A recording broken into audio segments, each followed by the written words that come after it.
কোন যুবক বেগানা যুবতীকে, কোন পুরুষ কোন বেগানা নারীকে যদি মহাব্বত করে ভালোবাসে, তার সাথে অবৈধভাবে কথাবার্তা বলে যোগসূত্র রাখে, এটা আল্লাহর সাথে শিরিক করা হয়। আর শিরিক গুণ আল্লাহ তাআলা কখনো ক্ষমা করবেন না। বুখারী শরীফের riwayat 7520 নম্বর হাদিস, আব্দুল্লাহ ইবনে মাসউদ রাদিয়াল্লাহু তাআলা আনহু riwayat, উনি বলেন সাআলতুন নবিয়্য সাল্লাল্লাহু আলাইহি ওয়াসাল্লাম, আমি আল্লাহর রাসূলকে জিজ্ঞাসা করলাম, আইয়ু যামবি আ'যামু ইনদাল্লাহ, ইয়া রাসূলুল্লাহ, আল্লাহর কাছে কোন গুনাহটা বেশি গর্হিত, অশ্লীল এবং বড় গুনাহ? আল্লাহর রাসূল বলেন, ক্বালা আন তাজআলা লিল্লাহি নিদ্দান ওয়া হুয়া খালাকাকা। ভালো করে মনোযোগ দিয়ে শুনবেন। আল্লাহর রাসূল বলেন, হে আব্দুল্লাহ ইবনে মাসউদ, যে আল্লাহ তোমাকে সৃষ্টি করলো ওই আল্লাহর সমকক্ষ করা হলো সবচেয়ে বড় গুনাহ। নাউযুবিল্লাহ বলেন। আন তাজআলা লিল্লাহি নিদ্দান ওয়া হুয়া খালাকাকা, যে আল্লাহ তোমাকে সৃষ্টি করেছেন, যে আল্লাহ সুবহানাহু ওয়া তাআলা তোমাকে মহব্বত করে আল্লাহ বিনা দরখাস্তে বানাইছেন, ওই আল্লাহর সাথে যদি তুমি কাউকে সমকক্ষ করো, আল্লাহ সৃষ্টিকারী কাউকে সৃষ্টিকারী মনে করো, আল্লাহ তাআলা ক্ষমতা দানকারী কাউকে ক্ষমতা দানকারী মনে করো, আল্লাহ রাব্বুল আলামিন রিজিক দেন কাউকে যদি তুমি রিজিকওয়ালা মনে করো, আল্লাহ তাআলা সন্তান দেন কাউকে যদি তুমি সন্তানওয়ালা মনে করো, আল্লাহ রাব্বুল আলামিন সবকিছুর মালিক, তুমি যদি কোনো মাখলুককে আল্লাহ তাআলার সমকক্ষ করো, আল্লাহ তাআলা এই গুনাহ কখনো আল্লাহ সুবহানাহু ওয়া তাআলা ক্ষমা করবে না। আল্লাহ বলেন, ওমাই ইউশরিক বিল্লাহি ফাকাদ হারামাল্লাহু আলাইহিল জান্নাহ ওয়া মাওয়াহুন নার, যেই ব্যক্তি আল্লাহর সাথে শিরিক করবে আল্লাহ তাআলা তার উপর জান্নাত হারাম করে দিবেন, আর তার ঠিকানা হবে জাহান্নাম। নাউযুবিল্লাহ বলেন। আজকে সমাজের মধ্যে কত মানুষ এই জিনার মধ্যে, এই শিরিক গুনার মধ্যে লিপ্ত, ঠিক না বেটি? এখন শিরিককে যে আল্লাহ সুবহানাহু ওয়া তাআলা যেগুলো ক্ষমতা রাখেন, এগুলো যদি অন্য কোন মাখলুকের সাথে সামঞ্জস্য করা হয়, সাব্যস্ত করা হয়, এটার নামই শিরিক। এবার বলেন তো, কি সেজদা পাওয়ার মালিক কে? আল্লাহ। সেজদা কাকে দেওয়া হবে? আল্লাহকে। এখন যদি কোনো মানুষ কোনো বাবার দরবারে গিয়া, মাজারে গিয়া যদি সেজদা দেয়, কোনো ভণ্ড পীরকে যদি সেজদা দেয়, তাহলে আল্লাহর সাথে শরীক হইল কি হইল না? এই গুনাহ আল্লাহ তাআলা কখনো ক্ষমা করবেন না। কারণ হাদিসের মধ্যে আসছে, আল্লাহ তাআলা বান্দাকে বলে, বান্দা ইন্নাকা লাউ আতাইতানি বিকুরাবিল আরদি খাতায়া ওয়ালা তুশরিকু বিহি শাইআ, হে বান্দা, তুমি যদি পৃথিবীর পরিমাণ গুনাহ নিয়ে যদি তুমি আমার কাছে হাজির হও, আমার সাথে কাউকে তুমি শরীক করো নাই, অংশীদার সাব্যস্ত করো নাই, আমি আল্লাহ যে গুণে গুণান্বিত ওই গুণ কারোর জন্য তুমি সাব্যস্ত করো নাই, আমি আল্লাহ এর চেয়েও বেশি পরিমাণ মাগফিরাত নিয়ে তোমার সামনে আমি আল্লাহ হাজির হয়ে যাব। তাহলে বোঝা গেল আল্লাহ তাআলা শিরিক গুনাহ আল্লাহ ক্ষমা করেন না। হযরত ইয়াহইয়া ইবনে যাকারিয়া আলাইহিস সালামকে আল্লাহ সুবহানাহু ওয়া তাআলা 5টা বিষয়ের নির্দেশ দান করেছেন। কয়টা বিষয়? 5টা বিষয়ের মধ্যে একটা বিষয় হযরত ইয়াহইয়া ইবনে যাকারিয়া আলাইহিস সালামকে আল্লাহ পাক বললেন, ও ইয়াহইয়া, তুমি এই 5টা বিষয় নিজে আমল করবা। তোমার যে উম্মত আছে বনি ইসরাইল, ওই বনি ইসরাইলদের লোকদেরকেও, তোমার উম্মত যারা আছে তাদেরকেও বলে দিবা তারা যেন আমল করে। হযরত ইয়াহইয়া ইবনে যাকারিয়া আলাইহিস সালাম সকলকে মসজিদে দামেস্কের মধ্যে বাইতুল মুকাদ্দাসে একত্রিত করলেন। সমস্ত মসজিদ ভরপুর হয়ে গেল, বারান্দাও ভরপুর হয়ে গেল। তখন তিনি বললেন, ইন্নাল্লাহ আমারানি বিখামসি কালিমাত আন আ'মালা বিহিন্না ওয়া আমুরাকুম আন তা'মালু বিহিন্না। তিরমিজি শরীফের riwayat 2228 নম্বর হাদিস। আল্লাহর রাসূল বলেন, এই হাদিসের মধ্যে হুজুর আকরাম সাল্লাল্লাহু আলাইহি ওয়াসাল্লাম ফরমান যে ইয়াহইয়া ইবনে যাকারিয়া আলাইহিস সালামকে আল্লাহ যে আদেশ করেছেন যে ইয়াহইয়া, তুমি এই আমলগুলো নিজেও করবা আর তোমার উম্মতদেরকেও কি করবা, এই আমলগুলোর কথা বলবা। তিনি বলেন আনতা আবুদুল্লাহ ওয়ালা তুশরিকু বি শাইআ, আল্লাহ তাআলার ইবাদত করবা। তাহলে বলেন ইবাদত কার হবে? আল্লাহ। ওয়ালা তুশরিকু বি শাইআ, আল্লাহ তাআলার সাথে কাউকে তুমি শরীক করবা না। আর কি এটার উদাহরণ দিচ্ছেন, ওয়া ইন্না মাসালা মান আশরাকা বিল্লাহি কামাসালি রাজুলিন, ওই ব্যক্তির মতন ইশতারা আবদান মিন খালিস মালিহি বিযাহাবিন আও ওয়ারিকিন, যেই ব্যক্তি তার নিজস্ব কামাই করা টাকা দিয়া একবারে খালেস টাকা দিয়ে একটা গোলাম কিনছে, একটা কামলা কিনে আনছে, মনে করেন আমার বাড়িতে তুমি কাজ করবা। এই কাজ করানোওয়ালাকে সে কামলাকে বলতেছে ফাকালা হাদিহি দারি, এটা হলো আমার ঘর, ওয়াহাদা আমালি, এটা হলো আমার কাজ, ফাআমাল ওয়াআদ্দি ইলাইয়া, তুমি এই কাজ করতে থাকো, দিন শেষে যে টাকা আসে, যে বেতন আসে, যে মুনাফা আসে, তুমি আমাকে এটা দিবা। ফাকানা ইয়ামালু, তখন সে আমল করা শুরু করে দিল, ওয়া ইউআদ্দি ইলা গায়রি সাইয়্যিদিহি, সে টাকাটা তার মালিকের কাছে না দিয়া পূর্ব পাড়ার ইমুক মিয়াকে দিয়ে দিতেছে। আল্লাহর রাসূল বলেন ফাইয়ুকুম, কে আছে ইয়ারদা আইয়াকুনা আবদুহু কাযালিক, আল্লাহর রাসূল সুন্দর করে উদাহরণ দিয়ে বুঝাইতেছেন। আচ্ছা বলো তো দেখি, যে তার গোলামকে কিনে আনছে নিজস্ব টাকা দিয়া, আর সে কাজ করবে, এই কাজের টাকাটা তার কাছে পৌঁছাবে এই নির্দেশ দিয়েছিল, কিন্তু এই গোলাম, এই দাস মালিকের কথা না শুনে, মুনিবের কথা না শুনে সারাদিন কাজ করে আরেকজনের কাছে টাকা দিয়ে আসে। এবার আপনারাই বলুন, ওই মালিক কি গোলামের প্রতি সন্তুষ্ট হবে? কখনো সন্তুষ্ট হবে না। আল্লাহর রাসূল এই হাদিসের মধ্যে ইরশাদ ফরমাইতেছেন, আরে দুনিয়ার মানুষ, ইহইয়া আলাইহিস সালাম বনি ইসরাঈলদেরকে যে নসিহতটা করতেছেন, সুন্দর করে বুঝাই দিতেছেন, আল্লাহর সাথে শরীক করলে আল্লাহ সুবহানাহু ওয়া তাআলা কাউকে ক্ষমা করবেন না, ঠিক না বেঠিক? হযরত লুকমান আলাইহিস সালাম তার ছেলেকে নসিহত করতেছেন। হযরত লুকমান আলাইহিস সালামকে আল্লাহ রাব্বুল আলামিন আসমানি যে ইলম আছে, ইলমে হিকমত দান করেছিলেন। উনি 400 আসমানি কিতাব মুতালা করেছেন। 400 আসমানি মুতালা করে মাত্র 4টা নসিহত তার ছেলেকে করেছেন। কাকে করছেন? ছেলেকে। এর মধ্যে একটা নসিহত যেটা আল্লাহ স্বয়ং কোরআন পাকের মধ্যে আল্লাহ ঘোষণা দিয়েছেন, ওয়ালাকাদ আতাইনা লুকমান, আমি লুকমান আলাইহিস সালামকে দান করেছি হিকমত। আমি আল্লাহ সুবহানাহু ওয়া তাআলা লুকমান আলাইহিস সালামকে হিকমত দান করেছি। তাকে নবুয়তেরও অফার দেওয়া হয়েছিল, কিন্তু উনি নবুয়ত গ্রহণ না করে হিকমত গ্রহণ করেছেন। আর হযরতে লুকমান আলাইহিস সালাম তার ছেলেকে নসিহত করতেছেন, ওয়া ইযা ক্বালা লুকমানু লিবনিহি ওয়া হুয়া ইয়াইযুহু ইয়া বুনাইয়া লা তুশরিক বিল্লাহ, হে আমার বৎস, প্রিয় বৎস, তুমি আল্লাহর সাথে কাউকে শরীক করবে না। ইন্নাশ শিরকা লাযুলমুন আযীম, শিরক গুনাহ হলো সবচেয়ে গর্হিত গুনাহ। এই গুনাহ আল্লাহ সুবহানাহু ওয়া তাআলা কাউকে maaf করবেন না, কাউকে maaf করবেন না। সূরা ফুরকানের মধ্যে 68 নম্বর আয়াতের মধ্যে আল্লাহ পাক বলেন, ওয়াল্লাযীনা লা ইয়াদউনা মা'আল্লাহি ইলাহান আখার ওয়ালা ইয়াকতুলুনান নাফসাল্লাতী হারামাল্লাহ ওয়ালা ইয়াজনুন। বলতেছিলাম যে বুখারী শরীফের riwayat, আমি যে হাদিস তেলাওয়াত করেছি, 1 নাম্বার গুণ কি হবে, যে কিছু মানুষ আসবে, কিছু লোকের গুণ হবে, তারা জিনা ব্যভিচারকে তারা হালাল মনে করবে। কি মনে করবে? হালাল মনে করবে। হালাল মনে করার কোনো সুরত নাই। ও যুবক ভাই, আজকে আমরা গুনাহকে এটা স্বাভাবিক মনে করি, যে গুনাহকে গুনাহ মনে করি না। আমি আপনাদের সামনে সূরা ফুরকানের যে আয়াত তেলাওয়াত করলাম, আল্লাহ পাক বলেন, আমার বান্দা যারা ইবাদুর রহমান বা ইবাদুর রহমানের বান্দা যারা, যারা প্রকৃত মুসলমান, যারা মুমিন, তারা আল্লাহ তাআলাকে ছাড়া আর কাউকে ডাকবে না। ওয়াল্লাযীনা লা ইয়াদউনা মা'আল্লাহি ইলাহান আখার, আল্লাহ তাআলা ছাড়া আর কাউকে ইলাহ মনে করবে না। আল্লাহ পাক রব্বুল আলামিন সব কিছুর হত্যা করতাম। আল্লাহ পাক রব্বুল আলামিন সব কিছু করনেওয়ালা জাত, সে গায়রুল্লাহকে তারা সমকক্ষ করবে না। গায়রুল্লাহর কাছে সে মাথা নত করবে না। গায়রুল্লাহর কাছে সে চাবে না। সন্তান চাবো কার কাছে বলেন?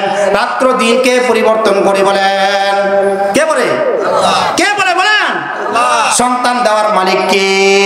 আল্লাহ।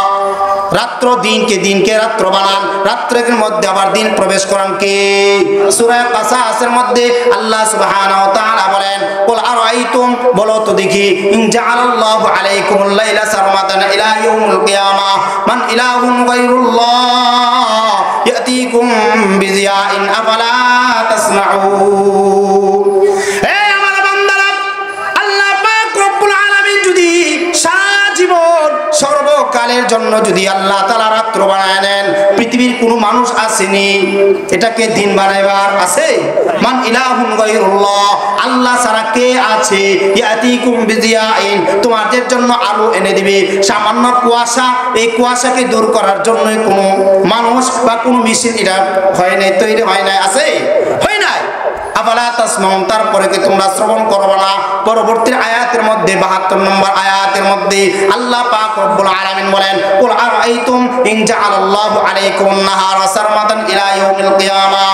আল্লাহ পাক রব্বুল আলামিন যদি সর্বকালের জন্য, জীবনে সব সময়ের জন্য যদি আল্লাহ তাআলা দিন রেখে দেন, ফামাইয়াতি মান ইলাহুন গায়রুল্লাহ ইয়াতিকুম বিলাইলিন তাসকুনুনা ফীহি আফালা তুবসিরুন। কে আছে তোমাদেরকে রাত্র এনে দিবে, যে রাত্রির মধ্যে তোমরা ঘুমাবে? দেখেন আল্লাহর কি অপরাধ, আল্লাহ রাব্বুল আলামিনের কি কুদরতের খেলা। আল্লাহ সুবহানাহু ওয়া তাআলা দিনকে বানিয়েছেন মানুষের কাজের জন্য, ঠিক না বেঠিক? যদি দিনের বেলা যদি অন্ধকার থাকতো তাহলে পৃথিবীর কোনো মানুষ কাজ করতে পারতো না। আর রাত্র বানাইছে সারাদিন কাজ করবে, কষ্ট করবে, সে রাত্রিবেলায় আরাম করবে, ঠিক না বেঠিক? এখন যদি দিনের রাত বেলার মতন যদি ফর্সা থাকতো তাহলে মানুষ কি ঘুমাইতে পারতো না।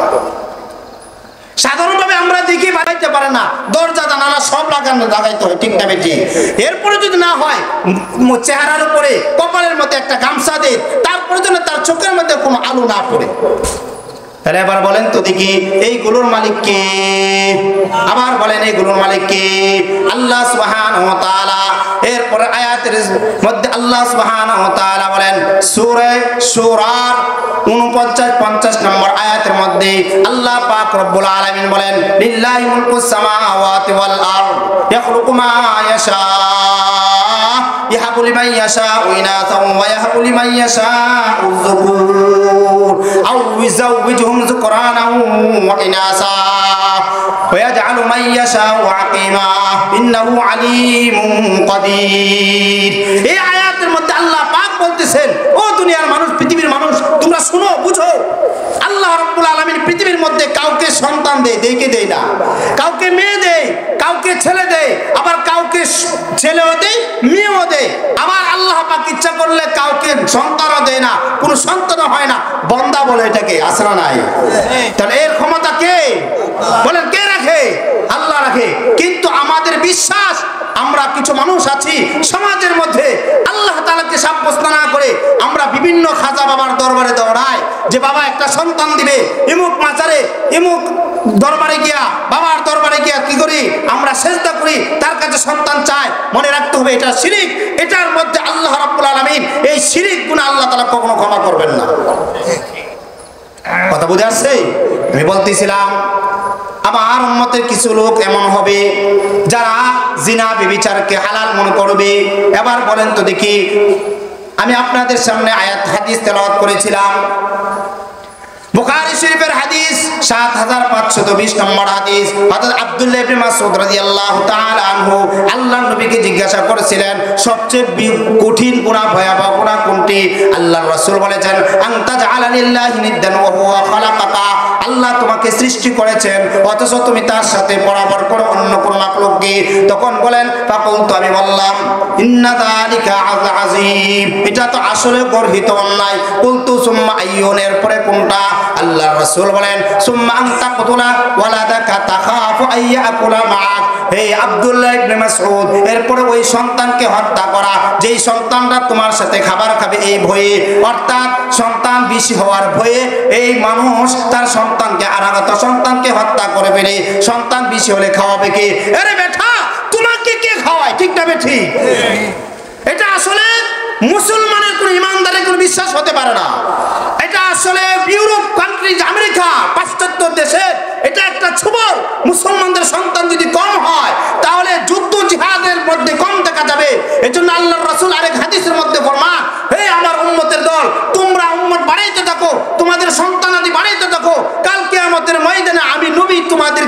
নিয়ে গর্ব করব সুবহানাল্লাহ।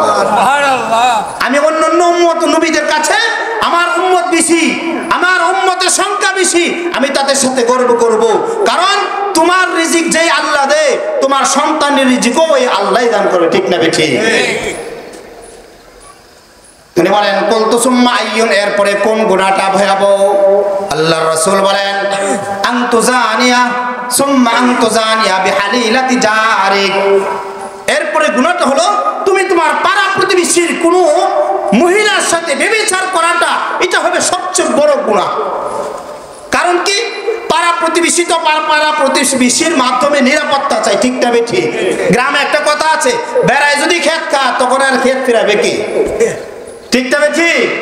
তাহলে বোঝা গেল যদি যারা নিরাপত্তা দেওয়ার মালিক, যারা পাড়া প্রতিবেশীকে নিরাপত্তা দিবে, তারাই যদি কি করে তার প্রতিবেশীর সাথে অবৈধ কাজ করে, অবাধ মেলামেশা করে, তাহলে তার যে একটা নিরাপত্তা ছিল ওই নিরাপত্তাটা ভেঙে গেল। আল্লাহর রাসূল বলেন সে সবচেয়ে বড় গুনাহগার। কারণ এই ব্যক্তির কাছে কোনো নিরাপত্তা নাই, তাহলে অন্য কোনো মানুষ তার কাছ থেকে নিরাপত্তা পাবে না। এজন্য খুব সাবধান। কেন হচ্ছে এগুলো? কারণ হচ্ছে অবাধে চলাফেরার কারণে, বেপরদা চলাফেরার কারণে। যুবক ভাই, আজকে থেকে নিয়ত করো, আজকে থেকে সংকল্প করো, আর কোনোদিন কোনো বেগানা মহিলার দিকে তাকাবো না, কোনো বেগানা মহিলার সাথে কথা বলবো না। আরে যুবক, তোমাকে আল্লাহ সুবহানাহু ওয়া তাআলা যে হায়াত দান করেছেন, এই হায়াতটা খুব মূল্যবান, ঠিক না বেঠিক? অনেক মূল্যবান। কোন দিকে দৌড়াইতেছো? আল্লাহ পাক রব্বুল আলামিন বলেন ইয়া আইয়ুহাল ইনসান মা গাররাকা বিরাব্বিকাল কারীম। হে মানুষ, তুমি কোন দিকে দৌড়াইতেছো? যে আল্লাহ তোমাকে সৃষ্টি করেছেন এই দিকে না আইসা তোমাকে কোন জিনিসে তোমাকে ধোঁকা দিতেছে? আসো রব্বে কারীমের দিকে আসো। যে আল্লাহ সুবহানাহু ওয়া তাআলা তোমাকে বানাইছেন, তোমার যৌবনে শক্তি দান করেছেন, যৌবনে ইবাদত করলে আল্লাহ পাক রব্বুল আলামিনের পক্ষ থেকে তোমার বড় পুরস্কার আছে। বুখারী শরীফের রওয়ায়াতের মধ্যে আল্লাহর রাসূল বলেন 1423 নম্বর হাদিস, 7 শ্রেণীর মানুষকে কাল কিয়ামতের ময়দানে আল্লাহ পাক রব্বুল আলামিন আরশের ছায়ার নিচে স্থান দান করবেন। এর মধ্যে হলো ওয়াশাবুন নাসা ফি ইবাদাতিল্লাহ। আল্লাহর রাসূল বলেন সাবআতুন ইযিল্লুহুমুল্লাহু ফি যিল্লিহি ইয়াওমা লা যিল্লা ইল্লা যিল্লুহু ইমামুন আদিলুন ওয়া শাবুন নাসা ফি ইবাদাতিল্লাহ।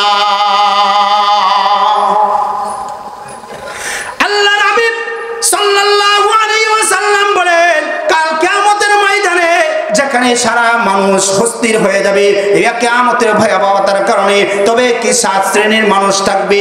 আল্লাহ রাব্বুল আলামিনের আরশের ছায়া থাকবে, ছায়া, এটাকে অনুমতি ছাড়া প্রবেশ করতে পারবে না।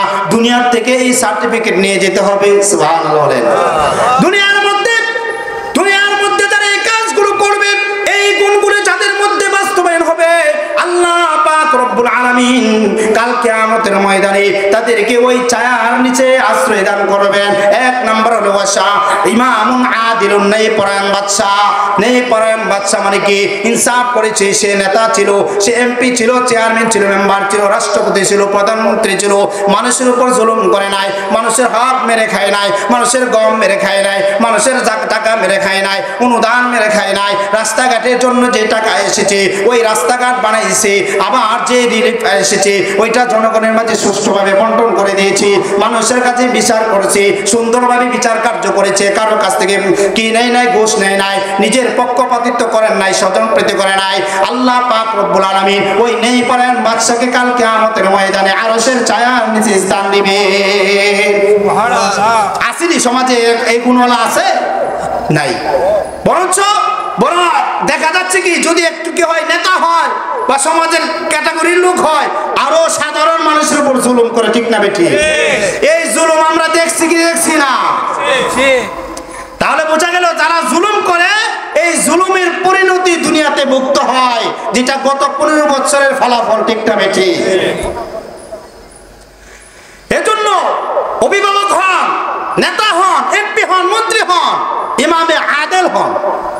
ইমামে আদেল হলে, ন্যায়পরায়ণ বাদশা হলে, তাহলে এই বাদশা দুনিয়াতে ইজ্জতওয়ালা হবে, কাল কিয়ামতের ময়দানেও আল্লাহ পাক রব্বুল আলামিনের আরশের ছায়ার নিচে আল্লাহ তাআলা তাকে স্থান দান করবে। সুবহানাল্লাহ। এজন্য অতীত থেকে শিক্ষা নেওয়া উচিত। ফেরাউন যেরকম ভাবে 400 বছর রাজত্ব করেছে,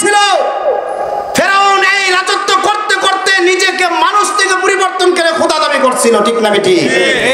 কিন্তু তার এই ক্ষুধাই দায়িত্ব যে যখন দাবি করেছে, এই ক্ষুধা দাবি করার ফলাফল হলো সে সমুদ্রের নিচে কাদা মাটি খাওয়া আল্লাহ রাব্বুল আলামিন বেইজ্জত করে দুনিয়া থেকে বিদায় করছে। ঠিক তদ্রুপে নমরুদ সহ আবু জাহাল সহ যারা বিরোধিতা করেছে, যারা জুলুম করেছে সাধারণ মানুষের উপর, উলামায়ে কেরামের উপর, তাদের পরিণত হয়েছে এমন পরিণতি, যেই পরিণতি বিশ্বের ইতিহাসে কালো অধ্যায়, তাদের ইতিহাস আস্থা করে নিক্ষেপ করা হয়েছে। যারা তাদের পথ অনুসরণ করবে এই সমস্ত লোকদের ইতিহাস হবে তাদের মতোই। দুনিয়া তো বেইজ্জতি, আখিরাত বেইজ্জতি আছে, ঠিক না বেঠি? মোহতারাম হাজিরিন, বলতেছিলাম দ্বিতীয় নম্বর, ওয়াশাবুন নাশা ফি ইবাদাতিল্লাহ। ওই যুবক, যেই যুবক যৌবনকালে ইবাদত শুরু করে দিছে। আমার যুবক ভাইরা, আল্লাহ পাক রব্বুল আলামিন আপনা আমাকে সুন্দর একটা যৌবনকাল দান করছেন। এই যৌবনকালের হিসাব দিতে হবে কি হবে না? আরে যুবক ভাই, আসো, দিনের পথে আসো, মাহফিলে আসো, আলোচনা শোনো, বলো, আর কোরআন পড়নেওয়ালাদের কাছে তুমি সব সময় কাটাও। তোমার মধ্যে ইবাদতের একটা আগ্রহ, তোমার মধ্যে ইবাদতের একটা স্পৃহা জাগাও। তাহলে তুমি যদি যৌবনকালে ইবাদত করা শুরু করে দাও, এখন থেকে যদি তুমি নামাজ পড়া শুরু করে দাও, এখন থেকে যদি তুমি পর্দা করা শুরু করে দাও, এখন থেকে যদি তুমি নামাজ নিজের নজরে হেফাজত করা শুরু করে দাও, এখন থেকেই তোমার হাতের হেফাজত করা শুরু করে দাও, অঙ্গ প্রত্যঙ্গের হেফাজত শুরু করে দাও, আল্লাহ রাব্বুল আলামিন তোমার যৌবনকালের ইবাদতটাকে বৃদ্ধকালে ডাবল ইবাদত দিয়া কালকে আমাদের ময়দানে আরশের ছায়ার নিচে স্থান দিবে। ওয়াশাবুন নাশা ফি ইবাদাতিল্লাহ, ওই যুবক যৌবনকালে ইবাদত শুরু করে দিয়েছে, আল্লাহ রাব্বুল আলামিনের মারিফতের খেলা খেলে, আল্লাহ রাব্বুল আলামিনের নাফরমানি করে না, কোনো মেয়েকে উত্তক্ত করে না, কোনো মেয়ের দিকে তাকায় না, নজরে হেফাজত করে। আল্লাহ রাব্বুল আলামিন বলেন, আল্লাহ সুবহানাহু ওয়া তাআলা বলেন সূরা নূরের 30 নম্বর আয়াতের মধ্যে, ইয়া রাসূলুল্লাহ আপনি বলেন কুল্লিল মুমিনিনা ইয়াগুযু মিন আবসারিহিম ওয়া ইয়াহফাযু ফুরুজাহুম যালিকা আযকা লাহুম। আল্লাহ পাক বলেন, হে নবী আপনি আমার মুমিন বান্দাদেরকে এই কথা জানায়া দেন, তারা যেন নিজেদের চক্ষুকে হেফাজত করে, নিজেদের চক্ষুকে নত রাখে। আর এটা হলো তাদের অন্তরের জন্য, তাদের জীবনের জন্য, তাদের যে দুনিয়ার হায়াতের জন্য, এটা হবে তাদের পবিত্রতা। যালিকা আযকা লাহুম, তাদের এটা হবে সবচেয়ে গুরুত্বপূর্ণ কাজ। কিন্তু আজকে দেখা যাচ্ছে একটু সুযোগ পাইলেই গুনাহ, চতুর্দিকে গুনাহ হচ্ছে। এটা কিন্তু জিনা, একটা তো জিনা হাকিকি, অবৈধ সম্পর্ক করা, অবৈধ মেলামেশা করা, আরো কিছু আছে রূপকর্ত জিনা।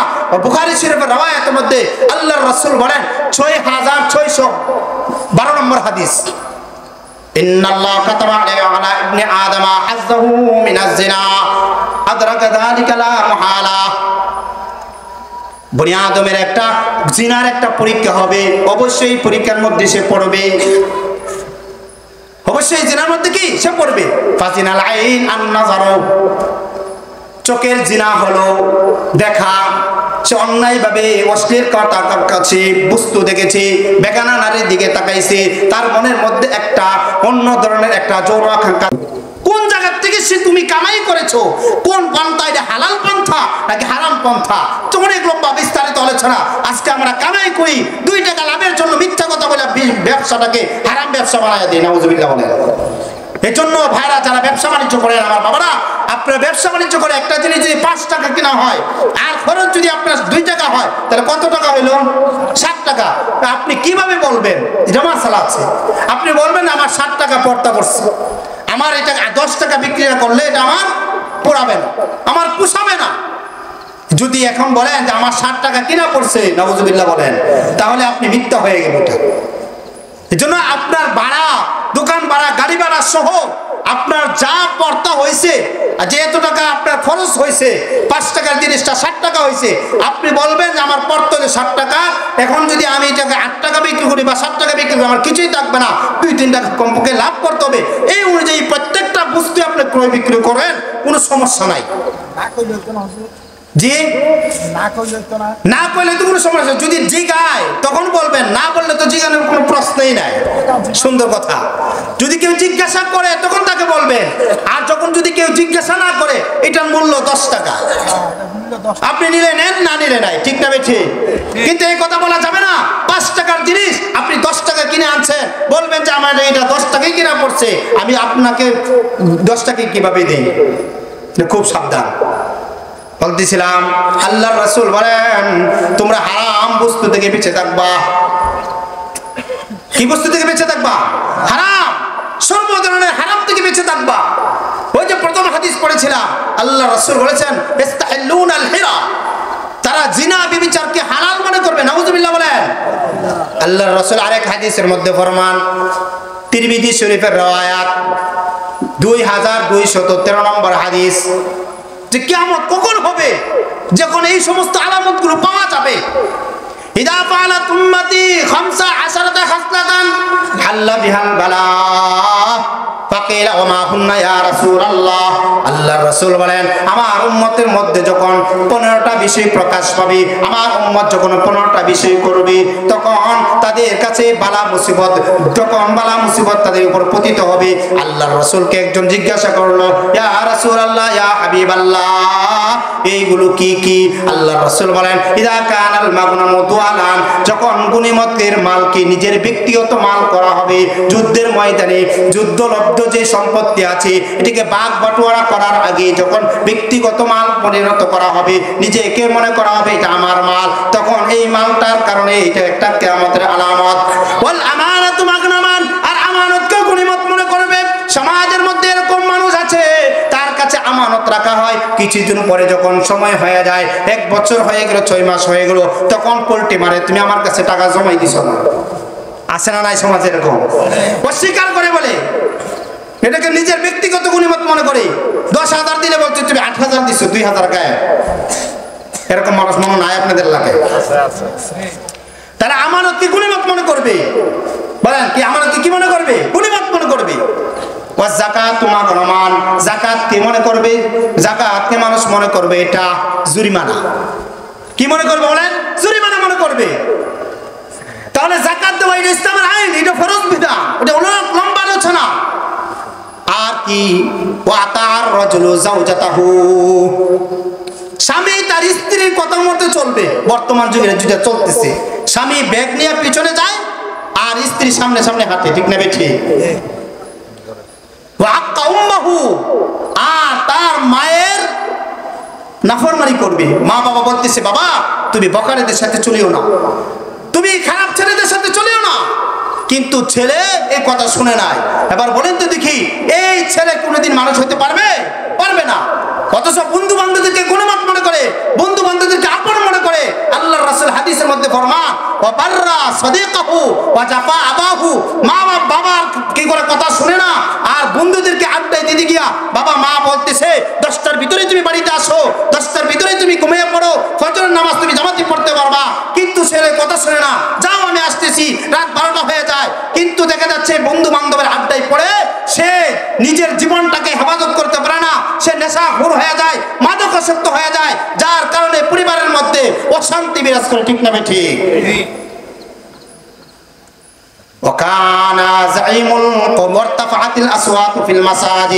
আল্লাহর রাসূল বলেন মসজিদের মধ্যে হই হুল্লোড় বেড়ে যাবে, অনর্থক চিল্লাপাল্লা করবে, জিকির আজকার ছাড়া তারা বিভিন্ন সময়ে মানুষের সাথে গল্প গুজব শুরু করে দিবে। আমার ভাইরা, আমার বন্ধুরা ভালো করে লক্ষ্য করে শুনুন, বর্তমানে মসজিদগুলোর মধ্যে নামাজ পড়তে গেলেও 10 মিনিটের জন্য যায়, কিন্তু মসজিদে গিয়া তার বাজারের কথা, তার মার্কেটের কথা, তার ক্ষেত খামারের কথা আলোচনা শুরু করে দেয়, ঠিক না ঠিক? অথচ মসজিদে যাবো কিসের জন্য? ইবাদতের জন্য। কারণ মসজিদের মধ্যে যদি আপনার মনটা লাগা থাকে, আপনার মন মস্তিষ্ক যদি লাগা থাকে, তাহলে বোঝা গেল আল্লাহর রাসূল হাদিসের মধ্যে ফরমান ওয়া রাজুলুন কলবুহু মুআল্লাকুম বিল মাসাজিদ, যে ব্যক্তির অন্তরটা সব সময় মসজিদের মধ্যে লাগা থাকবে, 1 ওয়াক্ত নামাজ পড়ছে, পরের ওয়াক্ত আবার মসজিদে যাইতে হবে, যখন এই ব্যক্তিটা মনে মস্তিষ্কের মধ্যে এরকম হবে, আল্লাহর রাসূল বলেন কাল কিয়ামতের ময়দানে ওই লোকটাকেও আরশের ছায়ার নিচে আল্লাহ স্থান দিবে। সুবহানাল্লাহ। ওয়া কানা যাইমুল কওমি আরজালাহুম, সমাজের নিকৃষ্ট ব্যক্তিরা, এই ব্যক্তিরা সমাজের নেতৃত্ব দিবে। আরেক লোক হলো ওই আর আরেকটা লোক হলো কি, যে রহমাতা শাররিহি, এই লোকটাকে এমন লোক যেই লোকটাকে সালাম না দিলে সে পরবর্তী থাপ্পড় মারবে। এই তুই আমার সালাম দিলে না কেন? আমি জানাস না আমার সমাজের নেতাগিরি নেতার লোক, আমি এমুক আমি তমুক, আমাকে সালাম দিলে না কেন? তখন সে নিজে ভয়ে তাকে সম্মান করে পিছনে গিয়ে বলে কি এই লোকটা খারাপ লোক, তাকে সালাম না করলে তাকে সম্মান না দিলে সে বেইজ্জতি করে। নাউজুবিল্লাহ বলে। ওয়াসুরিবাতিল খুমুর ওয়ালুবিসাল হারির, শরাব পান করা হবে। কি পান করা হবে? সমাজে চলতেছে কি চলতেছে না? মাদক পান করা হবে। আল্লাহর রাসূল হাদিসের মধ্যে ফরমান, ইবনে মাজার হাদিস 4020 নম্বর হাদিস, এমন একটা সময় আসবে যে মানুষ শরাব পান করবে। কি পান করবে? শরাব পান করবে। লা ইয়াশরাবান্না মিন উম্মতি নাস, লা ইয়াশরাবান্না নাসু মিন উম্মতি আল খামরা, শরাব পান করবে। ওয়া ইউসাম্মুনাহা বিগাইরি ইসমিহা ইউযাফু আলা রুউসিহিম বিল মাআসি ওয়াল মুগান্নিয়াত। আল্লাহর রাসূল বলেন তারা মদ খায়া খায়া তারা এমন একটা আসর জমাইবে যেই মদে তাদের মাথার উপর গান বাদ্য চলতে থাকবে আর তাদের মাথার উপর নায়িকারা নাচতে থাকবে। নাউজুবিল্লাহ। বর্তমান সময়টা চলছে কি চলছে না? এই যুবক ভাই, আজকে থেকে ওয়াদা করো মদ পান করবো না, ইয়াবা পান করবো না, শরাব পান করবো না, মাতা পিতার খেদমত করবো, মাতা পিতার নাফরমানি করবো না। কারণ মাতা পিতার নাফরমানি করলে আল্লাহর রাসূল বলেন তোমার জন্য জান্নাত হারাম হয়ে যাবে। তারগিব এবং তারহিব নামের কিতাবের মধ্যে আল্লাহর রাসূল বলেন সালাসাতুন, তিন ব্যক্তি আছে হারামাল্লাহু আলাইহিল জান্নাহ, তিন ব্যক্তি আছে তাদেরকে জান্নাত হারাম তাদের উপর। এক নাম্বার হলো একটা হলো যারা পিতা মাতার নাফরমানি করবে, যারা পিতা মাতার সাথে অবাধ্য করবে। আর এটা হয় কেন? সে যখন কোন নেশার মধ্যে লিপ্ত হয়ে যায়, সে যখন কোন অবাধের কাজের মধ্যে লিপ্ত হয়ে যায়, তখন পিতা মাতার কথা শুনতে তার সমস্যা হয় যায়। ঠিক না বেঠিক?